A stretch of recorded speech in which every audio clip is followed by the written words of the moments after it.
Hello दोस्तों, मैं शशि स्वागत करता हूं आप सभी का हमारे YouTube चैनल APC एकेडमी में। दोस्तों, हमने यहां पे शुरू की है हिमाचल जीके की वीडियो सीरीज़ और हिमाचल जीके की इस वीडियो सीरीज़ में हमने एक टॉपिक डिस्कस कर चुके हैं और वो टॉपिक है फॉर्मेशन ऑफ हिमाचल प्रदेश।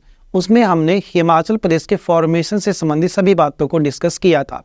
आज की क्लास में हम डिस्कस करेंगे हिमाचल प्रदेश की प्रमुख नदियाँ, जो कि आपके एग्जाम के पॉइंट ऑफ से बहुत ही ज़रूरी टॉपिक है, क्योंकि इस टॉपिक से एग्जाम में एक क्वेश्चन आपसे पक्का पूछा जाएगा। तो चलिए शुरू करते हैं आज की अपनी क्लास। हिमाचल प्रदेश की रिवर में हम क्या क्या डिस्कस करेंगे, इसमें हम बात करेंगे हिमाचल प्रदेश की प्रमुख नदियाँ कौन कौन सी हैं, उनके वैदिक नेम, उनके संस्कृत नेम, उनकी कुल लंबाई कितनी है, हिमाचल में फ्लो कितना है, उनका कैचमेंट एरिया कितना है। तो सबसे पहले हम स्टार्ट करते हैं कैचमेंट एरिया से। अगर आपको पूछा जाए कि हिमाचल प्रदेश में किस रिवर का कैचमेंट एरिया सबसे अधिक है और किसका सबसे कम है, कैचमेंट एरिया का मतलब होता है जल ग्रहण क्षेत्र, किसमें कितनी सहायक नदियां आकर के मिल रही हैं। तो कैचमेंट एरिया के लिए एक ट्रिक है सब कराई। देखिए, अगर कोई नदी में गिर जाएगा तो सभी जोर से चिल्लाएंगे, उसी से हमारा ट्रिक है, हम बोलेंगे सब कराई, सभी चिल्लाए। तो जल ग्रहण की दृष्टि से हिमाचल प्रदेश की जो सबसे बड़ी नदी है वो है सतलुज नदी, और जो दूसरे नंबर पे नदी है वो है आपकी ब्यास नदी। तीसरे नंबर पे सी से बन जाएगा आपका चिनाब रिवर, आर से बनेगा आपका रावी नदी और वाई से बनेगा यमुना नदी। तो जल ग्रहण की दृष्टि से हिमाचल प्रदेश की सबसे बड़ी नदी हुई आपकी सतलुज रिवर और सबसे छोटी नदी हुई आपकी यमुना रिवर।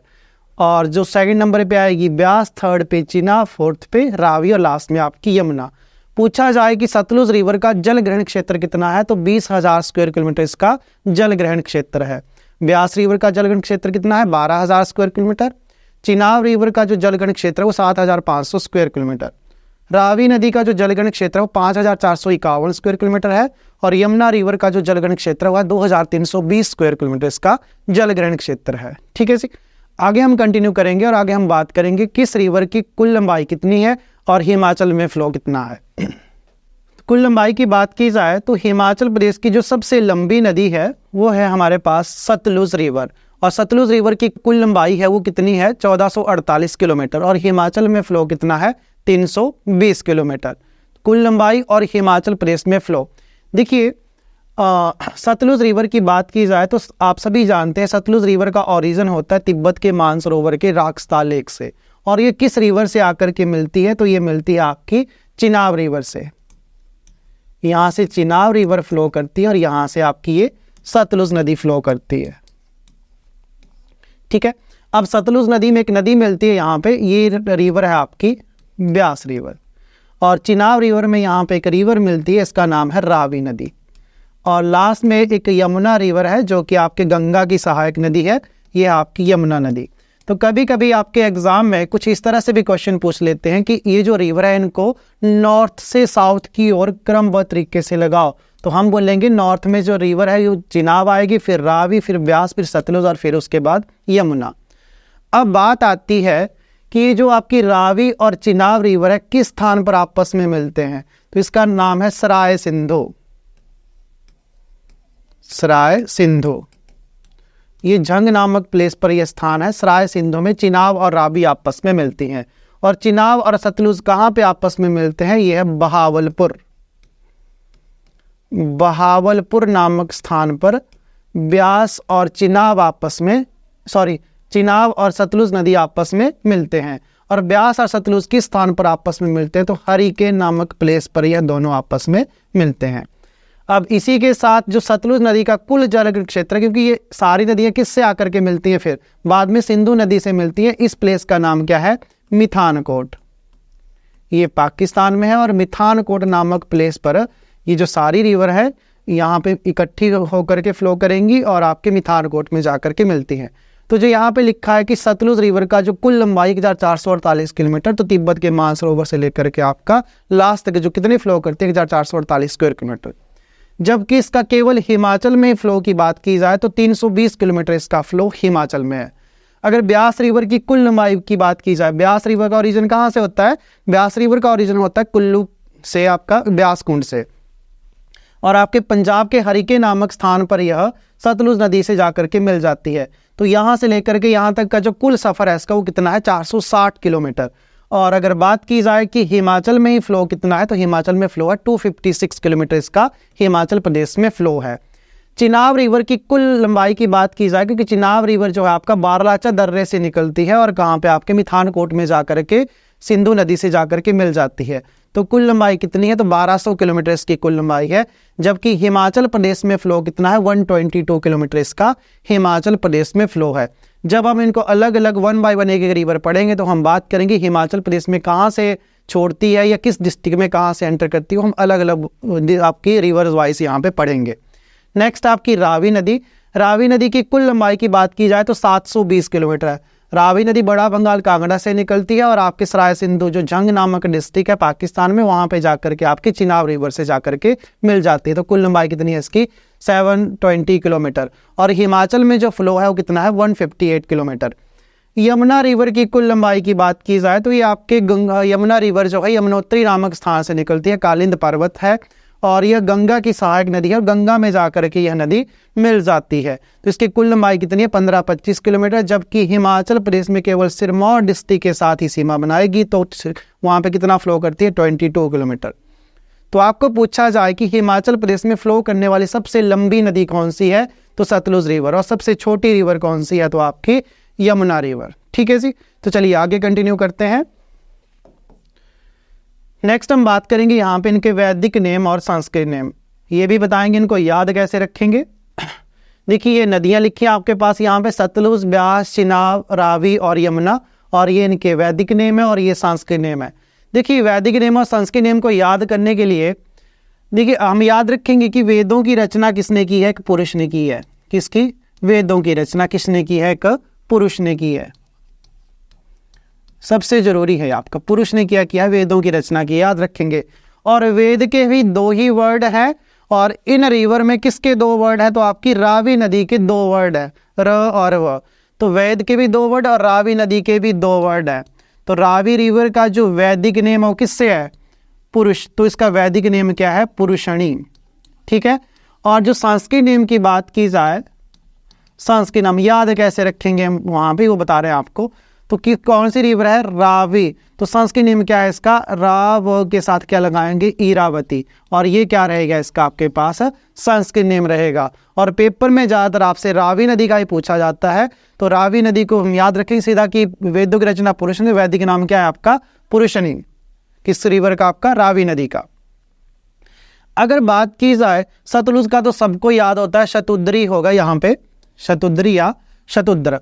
तो ये जो शतुद्री लिखा है इसमें ई की मात्रा, वैदिक में भी ई की मात्रा, बाकी संस्कृत में कोई मात्रा नहीं, तो इसका ये आपका संस्कृत नेम है। ब्यास नदी देखेंगे, देखिए ब्यास रिवर का ये या पकड़ेंगे और लास्ट में भी यहाँ पे भी या लगा है। तो ब्यास रिवर का जो वैदिक नेम है वो क्या है, जिसमें लास्ट में या लगा होगा, तो कौन सा आपका, अर्जकिया। ठीक है, कौन सा है, अर्जकिया। और चिनाब रिवर का भी ये न और लास्ट में ये न, तो असी करनी चिनाब का आएगा। और चिनाब जो रिवर है आप 2 नदियों के मिलने से बनती, चंद्रा और भागा, तो चंद्रभागा इसका संस्कृत नेम है। रावी नदी आपने पढ़ लिया, पुरुषनी लिख लो या न, इस तरह से भी लिख लो, एक ही बात है, ये आप पहचान जाएंगे एग्जाम में। और इसका जो संस्कृत नेम है वह इरावती, तो र और व से पहचानेंगे। और जो यमुना है आपकी कालिंद पर्वत से निकलती है, तो यमुना का जो वैदिक नेम है वो कालिंदी है, इसका संस्कृत नेम नहीं है। ठीक है जी, तो आगे कंटिन्यू करते हैं। आई होप यहाँ तक आपको समझ आ गया। तो हम बात करेंगे सबसे फर्स्ट रिवर जो है सतलुज रिवर। ध्यान रखेंगे जो सतलुज रिवर है इसकी जो अन्य नाम है मुक्संग, संपू, जुंगती, समुद्रंग, तुद्रा, ये इसके अन्य नेम है। ये जो सतलुज रिवर है हिमाचल में फ्लो करने वाली सबसे लंबी नदी है। अगर इसके ओरिजिन प्लेस की बात की जाए तो तिब्बत के मानसरोवर। अगर लेक का नाम पूछा जाए तो राक्सताल लेक। ध्यान रखेंगे तिब्बत के मानसरोवर के राक्सताल लेक से सतलुज रिवर का ओरिजिन होता है। और वो हिमाचल प्रदेश में कहाँ से प्रवेश करती है, तो शिपकी दर्रे से, यहाँ पे दर्रा होगा, शिपकी दर्रे से वो हिमाचल में प्रवेश करती है। और किस डिस्ट्रिक्ट में प्रवेश करती है, सबसे पहले तो किन्नौर डिस्ट्रिक्ट में। जैसा कि मैंने अभी आपको बताया कि जो सतलुज रिवर है उसकी कुल लंबाई है 1448 किलोमीटर, जिसका हिमाचल में फ्लो है 320 किलोमीटर। अगर हिमाचल में फ्लो से पहले वो आपके चीन के तिब्बत से जिसका ओरिजिन होता है तो कितने किलोमीटर फ्लो करती है, किन्नौर के शिपकी दर्रा से मिलने से पूर्व तो 400 किलोमीटर, मतलब कि आपको अगर सीधा ये क्वेश्चन पूछा जाए कि जो सतलुज रिवर है तिब्बत में कितना फ्लो करती है, तो आपके पास राइट आंसर आएगा 400 किलोमीटर। नेक्स्ट आगे हम बात करेंगे जो सतलुज रिवर की अन्य डिस्ट्रिक्टों में प्रमुख सहायक नदियां हैं।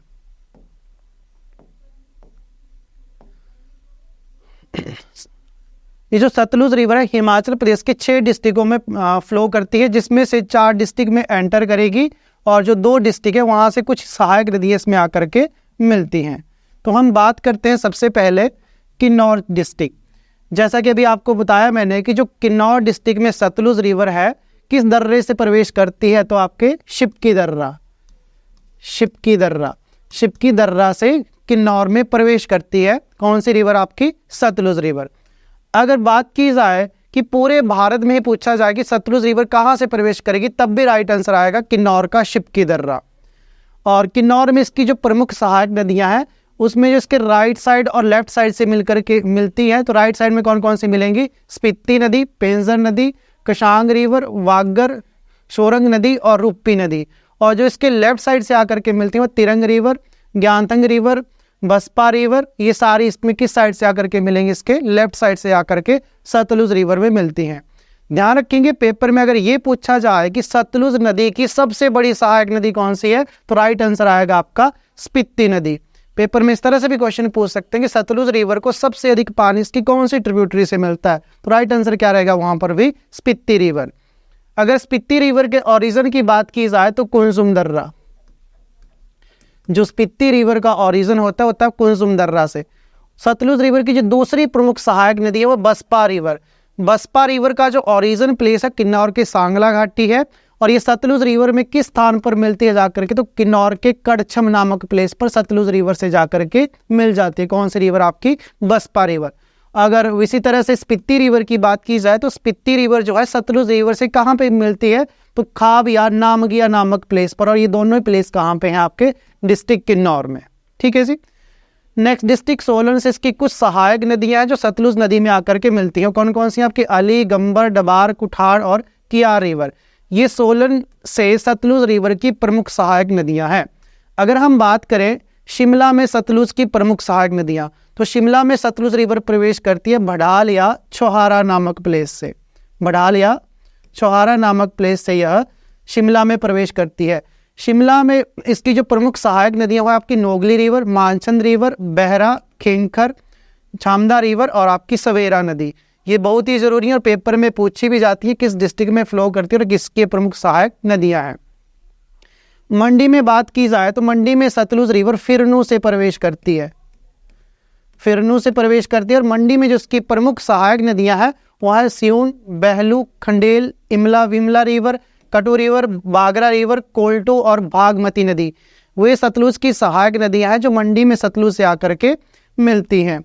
इनमें से ये जो इमला विमला है वहाँ पे घाटियों के नाम भी है और यह आपके सतलुज रिवर की प्रमुख सहायक नदियां भी हैं।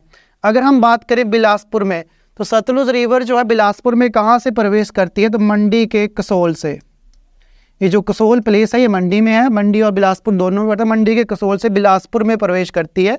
बिलासपुर में इसकी जो प्रमुख सहायक नदियां हैं उसमें अली खड्ड आएगा जो कि कहाँ से आ रही थी? आपके सोलन से आ रही थी। अली, गंभर, सीरखड्ड, सुक्कर और सरयाली, ये प्रमुख सहायक नदियां हैं सतलुज की किस डिस्ट्रिक्ट में? डिस्ट्रिक्ट बिलासपुर में। यहाँ पे एक क्वेश्चन बन जाता है कि अगर आपको ये पूछा जाए कि सतलुज रिवर का सबसे बड़ा सहायक खड्ड कौन सा है, तो सीरखड्ड। ठीक है, आगे कंटिन्यू करते हैं। तो हम बात करेंगे यहाँ पे सीरखड्ड की। देखिए सतलुज रिवर जो है बिलासपुर में कसोल से प्रवेश करती है। ये जो सीरखड्ड है सतलुज रिवर का सबसे बड़ा सहायक खड्ड है और ध्यान रखेंगे ये सैरी के पास सतलुज में आकर के मिलती है। कौन सी? आपकी सीरखड्ड। और लास्ट में यहाँ पे लिखा है हिमाचल प्रदेश की जो सबसे बड़ी मानव निर्मित झील है वो आपकी सतलुज रिवर पर ही बनी है। कौन सी लेक? आपकी गोविंद सागर झील। झील का नाम है गोविंद सागर झील, गोविंद सागर लेक। अगर बात की जाए कब बनी तो 1962 में बनी थी और इसके बनने से 256 गांव जलमग्न हुए थे। 256 गांव डूबे थे, जलमग्न हुए थे। किस झील के बनने से? आपकी जो सबसे बड़ी मानव निर्मित झील है गोविंद सागर लेक, 168 स्क्वायर किलोमीटर इसका एरिया है। देखिए आपके पास गोविंद सागर वाइल्ड लाइफ सेंचुरी भी है जिसका एरिया 100 स्क्वायर किलोमीटर है। तो अगर आपके पास वाइल्ड लाइफ सेंचुरी पूछा जाए तब राइट आंसर 100 स्क्वायर किलोमीटर होगा, जबकि आपके पास गोविंद सागर झील का एरिया पूछा जाए तो राइट आंसर 168 स्क्वायर किलोमीटर रहेगा। ओके, तो ये था मेरा आज का वीडियो। आई होप आपको ये वीडियो अच्छी लगी होगी। अगर आपको ये वीडियो अच्छी लगी इसे लाइक करें, शेयर करें और हमारे यूट्यूब चैनल को सब्सक्राइब करें। Thank you so much.